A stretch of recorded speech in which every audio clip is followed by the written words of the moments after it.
Bienvenue dans le podcast des leaders holistiques. Je suis Christophe, créateur du site leleanmanufacturing.com et de la formation Culture Lean, votre expert en leadership, excellence opérationnelle et lean management depuis plus de 25 ans. Ce podcast est pour vous si vous êtes attiré par le leadership, le développement personnel et la spiritualité. Si vous avez besoin de mieux équilibrer votre vie privée et votre vie professionnelle. Si vous avez d'importantes responsabilités professionnelles et que parfois cela affecte votre vie privée ou inversement. Si vous voulez devenir un leader serviteur, bienveillant, humaniste, éthique et intuitif, si vous voulez développer un leadership avec une approche globale, intégrale, holistique, basée sur votre corps, votre cœur et votre esprit, pour le bien de vos proches et de la communauté, alors vous êtes au bon endroit. Que vous soyez un homme ou une femme, directeur, manager, leader expérimenté ou pas, coach accompagnant des dirigeants, je vous remercie de passer ces quelques minutes avec moi aujourd'hui.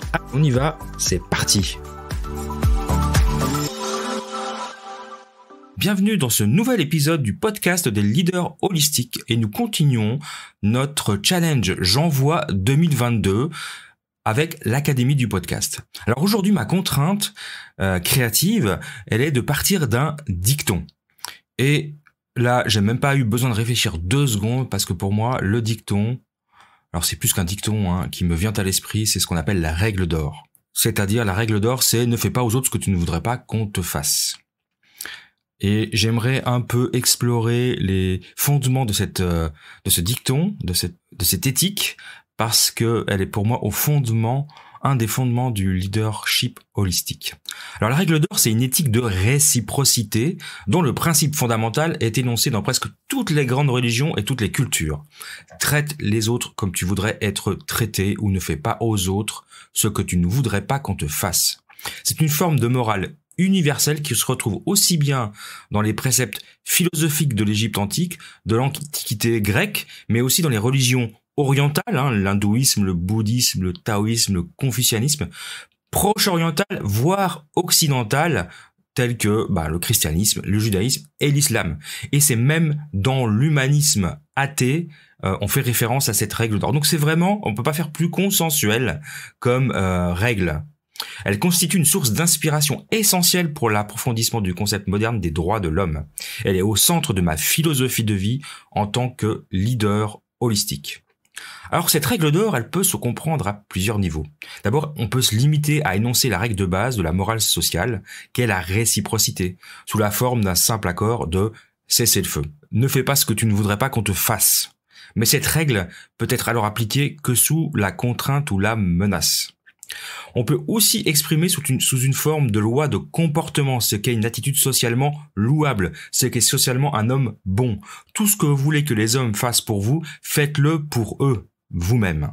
Mais sous cette forme, elle peut aussi être appliquée que pour satisfaire des apparences et porte pas nécessairement sur l'attitude privée. Et puis enfin, elle peut exprimer que la morale n'est pas nécessairement une contrainte, mais peut-être un choix de vie personnel, une attitude active, le choix radical de donner la priorité à l'amour de l'autre par rapport à l'amour de soi. Tu aimeras ton prochain comme toi-même, comme le disait un grand prophète que vous connaissez tous. Alors, explorons ensemble les racines religieuses et philosophiques de ce dicton, de cette règle d'or. Alors, les philosophies et religions de l'histoire ont contribué depuis longtemps à la réflexion et à la formulation des concepts, proposant une approche de l'éthique de réciprocité, selon différentes approches finalement. Alors, dans le bouddhisme, par exemple, on disait « ne blesse pas les autres de manière que tu trouverais toi-même blessante ». Donc ça date à peu près de 500 ans avant Jésus-Christ. Dans le confucianisme, on disait « ce que tu ne souhaites pas pour toi, ne l'étends pas aux autres ». On l'était aussi autour des 500 avant Jésus-Christ. Dans l'hindouisme, on disait « ceci est la somme du devoir, ne fais pas aux autres ce que tu ne voudrais pas qu'ils te fassent ». Donc ça, c'est dans le Mahabharata, et c'est aussi environ 500 avant Jésus-Christ. Et enfin, dans l'humanisme, beaucoup plus récent, « ne faites pas aux autres ce que tu ne voudrais pas qu'on te fasse » est un concept que toutes les religions ont adopté. Mais aucune de ces versions de la règle d'or, en fait, n'a besoin d'un dieu. Donc, c'est pourquoi l'humanisme n'a pas de problème à reprendre ce dicton très ancien, puisque, en fait, il n'y a pas de relation à Dieu. Alors, on peut regarder aussi par rapport à la philosophie. Dans la Grèce antique, on disait Ne fais pas à ton voisin ce que tu prendrais mal de lui. Ça, c'était Pythagore de Mytilène, à peu près 600 avant Jésus-Christ. Et puis, on avait Thalès, un grand mathématicien que j'aime beaucoup, qui disait « Évite de faire ce que tu me blâmerais les autres de faire », qui est aussi aux alentours de 600 avant Jésus-Christ. Dans le taoïsme, pour revenir aux religions, on disait « Regarde le gain de ton voisin comme ton propre gain et la perte de voisin comme ta propre perte ». On disait aussi, le sage n'a pas d'intérêt propre, mais prend les intérêts de son peuple comme les siens. Il est bon avec le bon, il est également bon avec le méchant, car la vertu est bonne. Il est croyant avec le croyant, il est aussi croyant avec l'incroyant, car la vertu est croyante. Donc ça date aussi à peu près de 600 ans avant Jésus-Christ. Donc on voit que dans cette période de l'humanité, entre 600 et 500 avant Jésus-Christ, la règle d'or, elle était consensuelle, utilisée par tout le monde, alors que évidemment ces personnes ne se côtoyaient pas, puisqu'on passe de l'Orient au Moyen-Orient et à l'Occident. Alors en philosophie moderne, la Golden Rule, ou la fameuse règle d'or, mais en anglais, elle est formulée en Angleterre, à peu près au XVIIe siècle, par plusieurs personnages historiques, donc Thomas Jackson, qui était un grand théologien et prédicateur anglican, Benjamin Camfield aussi, qui était un auteur anglais.